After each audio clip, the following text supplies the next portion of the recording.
안녕하세요. 저는 경기도 안성에서 74년을 살아온 이정순이라고 합니다. 남편 떠나보낸 지 벌써 5년이네요. 처음엔 막막했지만 차차 익숙해지더라고요. 혼자 밥해 먹고, 혼자 병원 가고, 혼자 생일 보내는 것도요. 나름 규칙적인 하루를 보내며 사는 게 제 몫이라 생각했습니다. 저는 어릴 적부터 참는다, 견딘다는 말을 입에 달고 살았습니다. 남편이 일찍부터 몸이 약했던 터라 저는 두 아이를 거의 혼자 키우다시피 했고요. 그래도 애들만 잘 크면 됐다 싶어 아끼고 또 아꼈습니다. 제 이름으로 된 집 한 채, 그게 전 재산이자 자식들 남겨줄 유일한 자산이었죠. 그러다 작년 가을, 큰아들과 며느리가 다정하게 찾아와 말하더군요. 어머니, 이제 혼자 계시면 위험해요. 저희랑 같이 계시죠. 그 말에 가슴이 뭉클했어요. 아직도 나를 걱정해 주는구나 싶었죠. 하지만 지금은 가슴 한켠에 싸늘한 바람이 붑니다. 정말 저를 위해서였던 걸까요? 아니면 다른 의도가 있었던 걸까요? 이야기를 시작해 보겠습니다. 제가 왜, 그리고 어떻게 가족이라는 이름에 흔들렸는지를요. 제가 경기도 안성에 처음 터를 잡은 건 33때였습니다. 남편은 공장에서 일했고, 저는 가정식 백반집을 하며 두 아이를 키웠습니다. 장사가 쉬운 줄 아세요? 하루 세끼 남 밥상 차리며 20년을 보냈습니다. 새벽 4시에 일어나 시장 다녀오고 밤 10시 넘어서야 불 끄고 잤죠. 큰아들 강호는 조용했지만 속이 깊은 아이였습니다. 어릴 적엔 제 손 붙잡고 시장 따라다니며 엄마 힘들어? 하던 그 눈망울이 지금도 눈에 선해요. 작은 아들은 음악한다고 서울로 가더니 결국 외국에서 자리 잡았고요. 자식이 둘인데 연락 오는 건 늘 큰아들 뿐이라 그래도 걔는 내 편이지 했던 거죠. 남편이 죽고 나선 강호 부부가 더 자주 챙겨주더군요. 명절이면 김치며 과일, 며느리가 정성 들인 반찬도 가져오고요. 그럴 때마다 저는 고맙고 또 미안해서 제 이름으로 된 집을 나중에 강호에게 물려주리라 마음을 먹었습니다. 어머니, 집 관리도 혼자 하시려면 힘드실 텐데요. 주소만 저희 집으로 돌려놓고 요양보호사 신청만 같이 해봐요. 며느리가 그렇게 말했을 땐 그저 효심이라 여겼습니다. 도장만 찍으시면 돼요. 어머니한테 불이익하는 건 절대 없어요. 그 말만 믿고 도장을 찍은 게 지금 생각해보면 시작이었죠. 처음엔 정말 따뜻했습니다. 아침마다 며느리가 죽을 끓여주고 강호는 함께 병원도 다녀줬습니다. 엄마가 계셔주셔서 저희도 든든해요. 그런 말 들으면 나도 여전히 필요한 사람이구나 싶었고요. 근데 어느 순간부터였습니다. 며느리가 조용히 묻더군요. 어머니, 혹시 통장은 어디에 두셨어요? 그때 뭔가 이상하단 생각이 스쳤지만 애써 넘겼습니다. 믿고 싶었거든요. 가족이니까요. 내 자식이니까요. 지금 생각해보면 그게 제 가장 큰 착각이었습니다. 그날도 평범한 하루였습니다. 아침 일찍 일어나 며느리가 끓여준 미역국을 한술 떠먹으며 이제야 명절 기분이 나네. 그렇게 말했더니 며느리가 웃으며 그러더군요. 어머님, 저희랑 같이 지내시니까 저도 마음이 편해요. 그 말에 괜히 마음이 따뜻해졌습니다. 그런데 바로 그날 저녁 아들이 슬쩍 묻더군요. 엄마, 요즘 통장 정리는 좀 해두셨어요? 무심한 듯한 말투였지만 왠지 모르게 가슴 한쪽이 철렁 내려앉았습니다. 왜?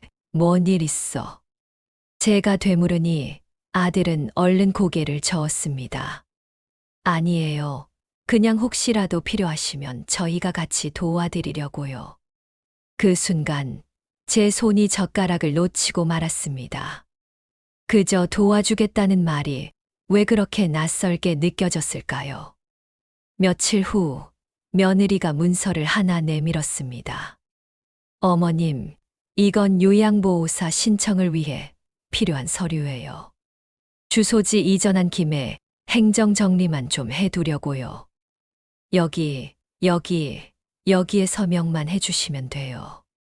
2장짜리였던 그 문서는 전날 말했던 그 도장만 찍는 서류와는 조금 달라 보였습니다.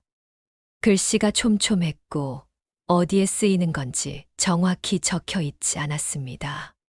이거 나중에 혹시 다른 데 쓰이진 않겠지. 제가 조심스레 물으니 며느리는 웃으며 말했죠. 어머님, 저희가 무슨 그런 걸 하겠어요. 걱정 마세요. 그냥 행정 처리용이에요. 나는 결국 또 사인을 해버렸습니다. 그때까지만 해도 그 애들이 내 자식이니까요. 며칠 뒤 아들이 또 조심스레 입을 열었습니다. 엄마, 사실 나 퇴직했어. 이번엔 사업 한번 해보려고. 사업. 창업하려면 좀 자금이 필요한데 엄마 집이 담보로 잡히면 대출이 쉽게 나온다고 하더라고. 그 말을 들으면서도 나는 아무 말도 못했습니다. 분명 무언가가 이상하다는 생각이 들었지만 입이 떨어지지 않았습니다. 아들이 내 집을 담보로 삼겠다는 말을 그렇게 아무렇지 않게 할 수 있다는 사실이 더 무서웠습니다. 그날 밤 잠이 오지 않았습니다. 거실 한켠 식탁 위에 놓인 대출 안내 책자와 며느리가 정리한 듯 보이는 진료 기록 서류가 하나씩 겹쳐졌습니다. 내가 뭘 놓치고 있는 걸까? 그날 이후 나는 아침에 눈을 뜨는 게 무서워졌습니다. 어머님, 오늘은 병원 가시는 날이에요. 갑작스러운 며느리의 말에 고개를 갸웃했죠. 병원, 무슨 병원? 정기검진이요. 요즘 어머님도 자주 깜빡하시잖아요. 깜빡이라 내가 깜빡한 게 아니라 그들이 뭔가를 감추고 있다는 느낌이 더 강했습니다. 하지만 괜히 예민하게 굴면 나만 이상한 사람 될까봐 조용히 따라 나섰습니다. 병원에서는 이것저것 묻고 또 물었습니다. 오늘이 무슨 요일인지 아세요? 지금 대통령 이름은요? 자녀분 이름과 생년월일을 말씀해 주세요. 내가 치매인지 아닌지 판단하는 검사라는 건 알 수 있었습니다. 하지만 그 검사가 왜 갑자기 필요한지, 누가 요청했는지는 아무도 설명하지 않았습니다. 며칠 뒤 등기우편 하나가 도착했습니다. 가정법원 성년후견 개시 심리 안내서. 그리고 동봉된 서류의 내용. 신청자 최강호, 서현, 대상자 이정순. 그 자리에 주저앉아 한참을 들여다봤습니다. 내 이름이 적혀 있는 그 종이 위. 판단 능력 저하로 인해 재산관리 및 생활보조가 필요함. 성년후견인 지정을 통해 대상자의 재산 및 행위를 보호함. 눈이 흐려졌습니다. 그제야 며느리의 도장만 찍으세요라는 말이 왜 그렇게 조심스러웠는지, 왜 자꾸 통장을 묻고 건강을 체크하자고 했는지 퍼즐이 맞춰지듯 떠올랐습니다. 저녁 식탁에서 그 이야기를 꺼냈습니다. 강호야, 너 후견인 신청한 거니? 아들은 고개를 돌린 채 말했습니다. 엄마가 혼자 계시기엔 좀 걱정돼서요. 걱정해서? 그게 걱정이야? 제 목소리가 떨렸습니다. 엄마, 우리도 힘들어요. 솔직히 말하면 지금 집도 정리 안 하면 우리도 길거리 나앉을 판이에요. 그제서야 며느리가 나섰습니다. 어머님, 이건 어머님을 위해서예요. 어머님이 잘 판단하실 수 있을 땐 괜찮지만 지금처럼 자꾸 잊고 헷갈려 하시면 우리도 도울 방법이 없잖아요. 나는 단 한 번도 내 스스로를 잃어버린 적이 없습니다. 단지 믿었을 뿐입니다. 내 자식이니까. 내 며느리니까.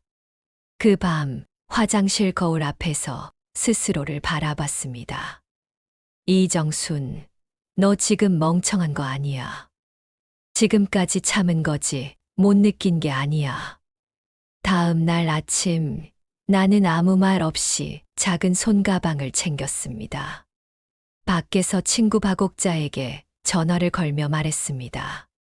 옥자야, 나 뭔가 큰일을 저질렀나 봐. 그제서야 내 속이 터지듯 울기 시작했습니다. 정순 어머님, 우선 후견 신청은 심리 단계에 불과합니다. 아직 결정된 건 아니에요.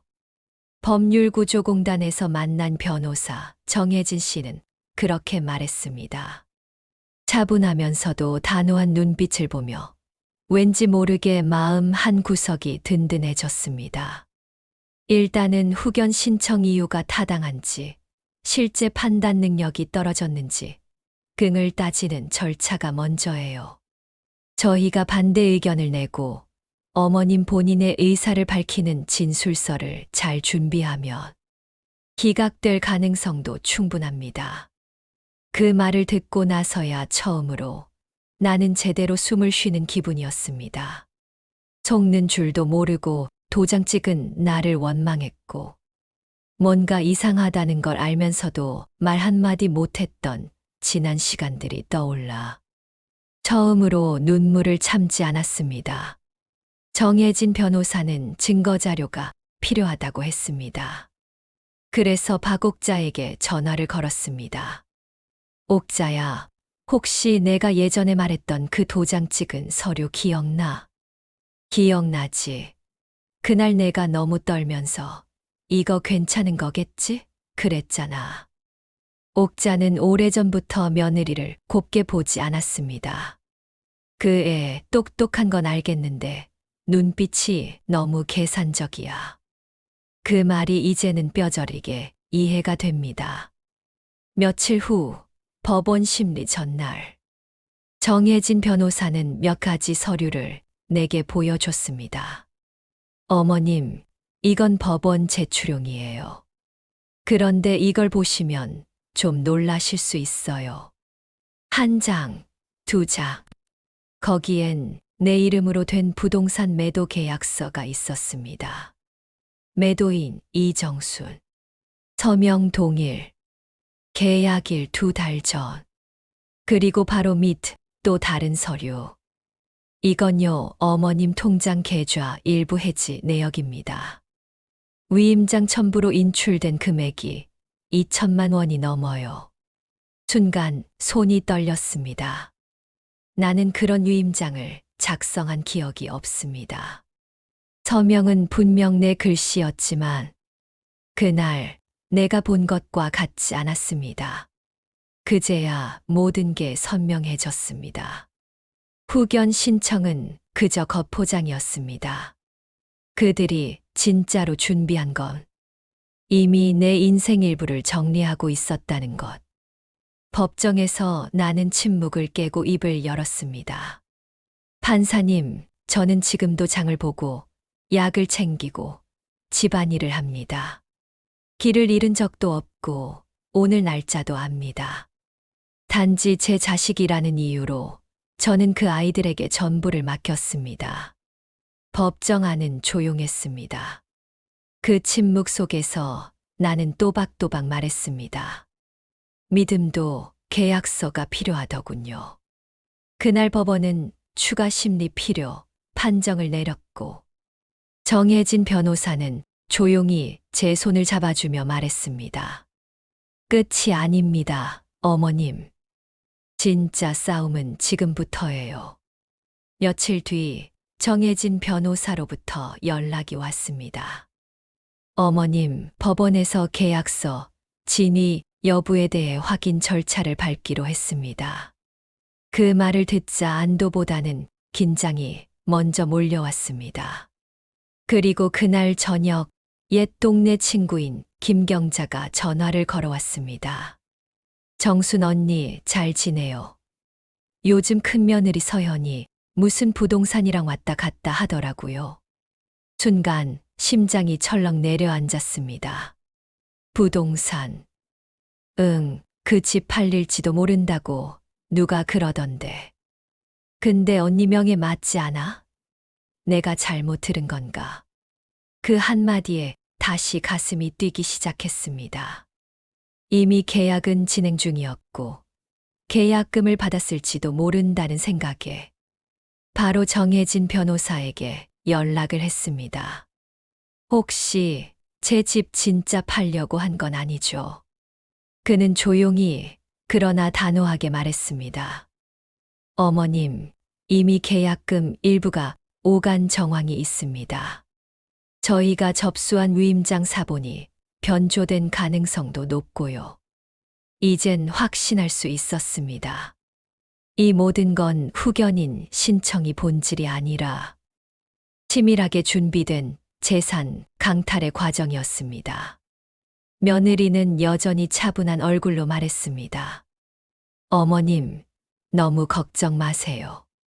저희가 다 알아서 하고 있어요. 그 말이 섬뜩했습니다. 알아서 한다는 그 말 속에는 더 이상 내 의사는 필요 없다는 의미가 담겨 있었던 거죠.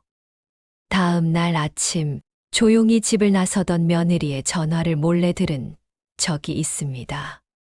이것만 끝나면 그분명의 정리도 마무리돼요. 계약서에 날짜만 넣으면 돼요. 어머님은 요즘 기억도 잘 못하시니까요. 그 순간 손이 덜덜 떨렸습니다. 내가 나를 모르는 사람 취급을 당하고 있다는 사실. 내 이름이, 내 기억이 누군가에게 이용 가치로 쓰이고 있다는 현실이. 숨이 막혔습니다. 나는 다시 정혜진에게 말했습니다. 변호사님, 그 애들 이걸로 끝낼 생각이 아니에요. 나를 완전히 없애려고 해요. 서류 위조고 뭐고.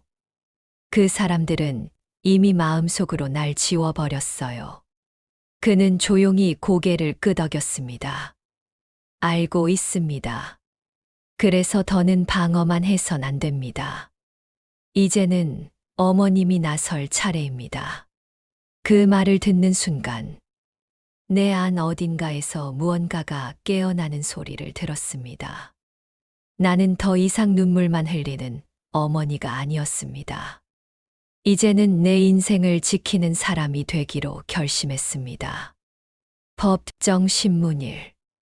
나는 검은색 외투를 걸치고 서울지방법원 민사 13부 앞에 섰습니다.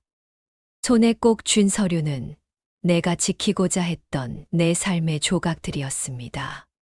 재판장이 조용히 말했습니다. 피신청인 이정수님, 발언 기회 드리겠습니다. 나는 천천히 입을 열었습니다. 저는 지금까지 스스로 살았습니다. 치매도 아니고 판단력도 흐리지 않았습니다. 단지 제 자식이니까 믿었을 뿐입니다. 근데 그 아이들은 그 믿음을 문서로 바꾸려 했습니다. 순간 며느리 서현의 얼굴이 굳어졌고 아들 강호는 시선을 피했습니다. 이건 보호가 아니라 강탈입니다. 재판장은 고개를 끄덕이며 다음 자료를 검토했고 정혜진 변호사는 조용히 추가 증거를 제출했습니다. 위임장의 서명 일자와 실제 계약서 작성 일자가 일치하지 않는다는 사실. 그리고 통장 인출 내역에서의 위조 가능성. 그 순간 며느리가 벌떡 일어났습니다. 판사님, 저희는 어머님을 위해 한 일입니다. 어머님이 요즘 너무 자주 잊으셨어. 내가 뭘 잊었는지 말해봐라. 정순 어머니의 목소리가 법정안에 올렸습니다. 내가 뭘 잊었는지 내가 정하니? 내가 날 몇 시에 밥 먹는지 알아? 내가 어떤 약을 먹고 있는지, 내가 지난주 누구 만났는지 너 아냐? 서현은 입을 다물고 고개를 떨궜습니다. 나는 지금도 내 이름 석자 또박또박 쓸 수 있고, 내가 지은 이 집에 어디에 금 가 있는지도 안다. 근데 너희는 그걸 쓸모없음이라 불렀지. 아들은 끝내 말 한마디 하지 못했습니다. 내가 무슨 잘못을 했길래 내가 내 집 지키겠다는 게 죄냐? 법정 안의 공기는 차가웠고 모든 시선이 정순 어머니를 향했습니다. 그녀는 천천히 자리로 돌아가며 마지막으로 말했습니다. 나는 이제 내 인생을 지키기 위해 엄마라는 이름을 벗겠습니다. 재판이 끝난 직후 법정 앞 복도에서 며느리 서현이 다가왔습니다. 어머님, 이게 뭐예요? 왜 이렇게까지 하세요? 그 말투엔 당황과 분노가 섞여 있었습니다. 나는 담담히 대답했습니다. 이제야 네 본심이 나오는구나. 왜 이렇게까지 하냐고? 넌 내 인생을 팔려 했잖니. 난 이제 그 값을 받아야겠다. 그날 저녁 정혜진 변호사는 내게 두툼한 서류철을 건넸습니다. 이 안에 있는 모든 자료는 경찰에 제출 가능합니다. 위임장 위조 정황, 허위 진단서, 요청 정황, 부동산 계약 진행 내역, 이미 서현 씨 명의 계좌로 흘러간 자금 흐름도 포착됐어요. 나는 조용히 그 서류를 손에 쥐었습니다. 그 손은 더 이상 떨리지 않았습니다. 며칠 후 박옥자와 함께 경찰서를 찾았습니다. 진술서를 쓰는 동안 내 입에서 나오는 말이 하나하나 내 존엄을 되찾는 문장이 되는 것 같았습니다. 저는 기억도 판단도 이름도 다 분명합니다. 다만 너무 늦게 알았습니다. 사랑이 아니라 목표였다는 걸. 경찰 조사 이후 아들 강호에게도 내용 증명이 발송되었습니다. 성년 후견 기각은 물론 위임장 위조 및 사문서 위조 혐의로 조사가 들어갈 수 있다는 통보와 함께 말이죠. 며칠 후 아들이 전화해 왔습니다. 엄마 미안해. 나 서현 말만 들었어. 이렇게까지 되리라고는 진짜 몰랐어. 그건 네가 모른 게 아니라 모른 척한 거다. 이제 와서 몰랐다는 말로 다 덮으려 하지 마라. 그 뒤로 강호는 더 이상 연락하지 않았습니다. 이정순 어머니는 조용히 작은 노트를 꺼냈습니다. 한 장, 한 장, 지난 몇 달간 있었던 일들을 날짜별로 기록한 수첩. 그 수첩의 마지막 페이지엔 이렇게 적혀 있었습니다. 그들은 내게서 집을 원했지만 나는 그들에게 이름을 주었다. 이름의 무게를 지키기 위해 이제 나는 싸우기로 했다. 경찰 조사가 시작되자 분위기는 빠르게 바뀌었습니다.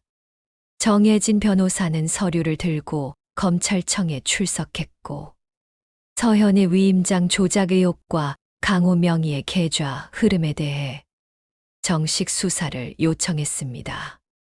어머님, 이 일은 단순한 가족 다툼이 아닙니다. 법적으로는 사문서 위조 및 행사, 재산상 이득을 위한 기망으로 충분히 입증 가능합니다. 나는 처음으로 나를 지킬 수 있는 언어를 배워나갔습니다. 진술서, 사건 경위서, 증빙자료 목록. 매일 밤 박옥자와 함께 식탁에 앉아 하나하나 써내려가는 작업은 그 자체로 내 인생을 정리하는 일이었습니다. 그 즈음 한 통의 익명 전화가 걸려왔습니다. 혹시 이정순 어머님 되시나요? 저는 부동산 중개인인데요. 서현 씨가 계약 진행하시던 매물 관련해서 혹시 어머님께 직접 확인을 받아야 할 것 같아서요.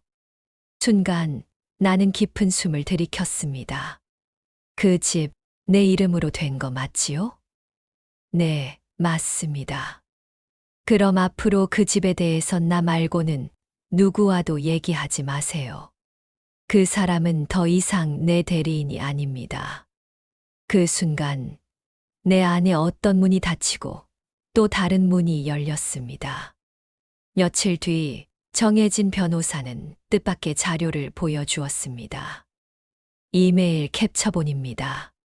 서현 씨가 진단서를 의뢰하면서 보험 처리를 위해 필요하다고 적었는데 실제로는 성년 후견 재출용이었던 것으로 보입니다. 병원 측에서도 진단 경위에 문제가 있다고 판단했습니다. 나는 고개를 끄덕였습니다. 그럼 이제 서현이도 법으로 책임을 져야겠네요. 그렇습니다. 이제부터는 법이 지켜줄 겁니다, 어머님. 그리고 며칠 후 법원은 성년후견 신청 기각 결정을 내렸습니다. 기각 사유는 피신청인의 판단, 능력은 정상이며 위임장 제출 및 후견인, 신청은 도덕적 법적 문제를 내포함이었습니다. 기각 판결문을 들고 집으로 돌아오는 길, 나는 처음으로 봄바람을 느꼈습니다. 긴 겨울이 끝난 느낌이었습니다. 하지만 이게 끝은 아니었습니다. 이제부터가 진짜였습니다. 나는 손에 꼭 쥔 자료처를 다시 펼치며 조용히 그러나 분명하게 말했습니다. 이제 그들이 숨긴 것들을 세상 앞에 꺼내놓을 차례다. 기각 결정이 내려진 다음 날, 서현의 표정은 이전과 전혀 달랐습니다. 법원 앞에서 우연히 마주쳤을 때 그녀는 날 바라보지도 못한 채 고개를 숙이고 지나쳤습니다. 그 뒷모습이 더 이상 당당하지 않았습니다.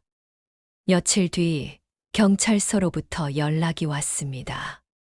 서현 씨와 강호 씨에 대한 사문서 위조 및 위임장 남용 혐의 수사가 본격 착수됩니다. 수사 과정에서 밝혀진 사실은 충격적이었습니다.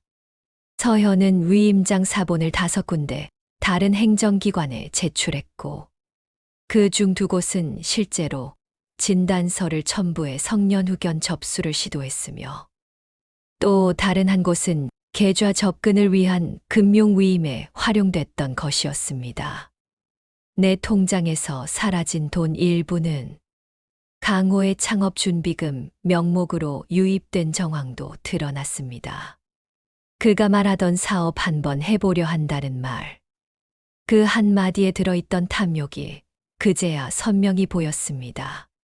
강호는 경찰 조사에서 고개를 숙인 채 말했습니다.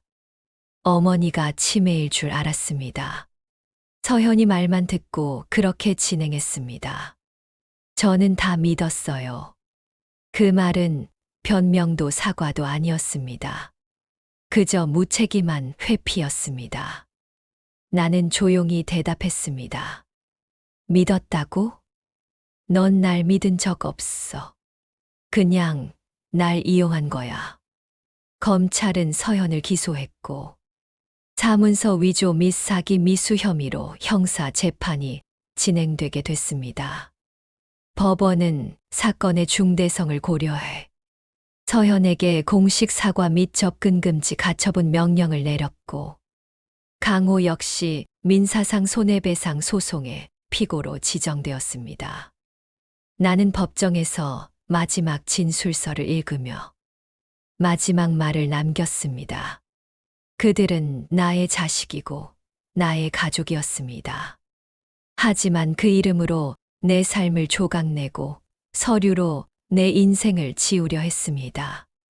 이제는 그 이름 뒤에 숨지 마세요. 당신들이 감당해야 할 건 내가 아닌 당신들의 선택입니다. 파국자가 내 어깨를 토닥이며 말했습니다. 이제 다 끝났네. 나는 고개를 저었습니다. 아니야. 이제 시작이야. 내가 나를 살아가는 삶의 시작. 그날 이후 나는 내 집으로 돌아갔습니다. 서현과 강호는 더 이상 연락이 오지 않았고, 마을 사람들은 조용히 말없이 내 곁을 지켜주었습니다. 나는 작은 정원을 만들었습니다. 그리고 그 한가운데 이렇게 적힌 작은 나무 팻말을 세웠습니다. 이 땅은 나 이정순의 것이다. 내가 걸어온 모든 날들과 앞으로 살아갈 내일을 위한 땅이다. 환한 봄날 아침, 나는 작은 마을 입구에 도착했습니다. 전에는 소리만 들어도 가슴이 조였던 그곳이 이제는 새로운 시작처럼 보였습니다. 고향 친구 박옥자도 옆에 있었고, 동네 정육점 사장님 백남수 씨도 환히 웃으며 맞아주었습니다. 이정순 씨, 잘 오셨어요. 그 말에 나는 처음으로 마음이 놓였습니다. 살아온 날들을 되돌아보면 후회와 아픔으로 가득합니다. 하지만 그 모든 상처는 다시 스스로를 일으킨 날들을 가능하게 해 주었습니다. 나는 이제 누군가의 딸, 누군가의 어머니, 혹은 누군가의 며느리 이전에 한 사람으로서 나를 다시 찾았습니다. 매일 일찍 일어나 정원을 돌보고 동네 도서관에서 책을 읽고 정기적으로 반찬을 만들어 이웃과 나눕니다. 누구의 부탁도 없지만 나 스스로 선택했습니다. 내 삶은 여전히 나의 것입니다. 물론 자식들과의 관계는 더 이상 예전 같지 않습니다. 하지만 언젠가 그 관계가 다시 회복되지 않더라도 나는 괜찮습니다. 이제는 나 자신과 화해했고, 그 어떤 시선보다 중요한 건 내가 나 자신에게 부끄럽지 않은 삶을 사는 것입니다. 이 이야기를 전해드리는 이유는 단 하나입니다. 혹시 지금 가족 안에서 눈치 보고 참아내고 계신 분이 있다면 부디 기억해 주세요. 가족이니까 참아야 해라는 생각은 때로 나를 잃게 하는 문이 될 수 있습니다. 믿음도 계약서가 필요하더군요. 감정에 휩쓸리기 전에 내 의사와 삶을 지킬 준비를 하시길 바랍니다. 법적 대응이 어려운 분이라면 작은 기록이라도 남기세요. 혼자 고민하지 마시고 믿을 수 있는 이에게 털어놓으세요. 저도 이 과정을 통해 알게 됐습니다. 사랑보다 중요한 건 존엄이고, 매일을 살아갈 나를 지키는 삶의 가치는 그 어떤 이름보다 소중하다는 걸요. 오늘 제 이야기 끝까지 들어주셔서 진심으로 감사합니다. 이 영상이 여러분께 작은 등불이 되었기를 바랍니다.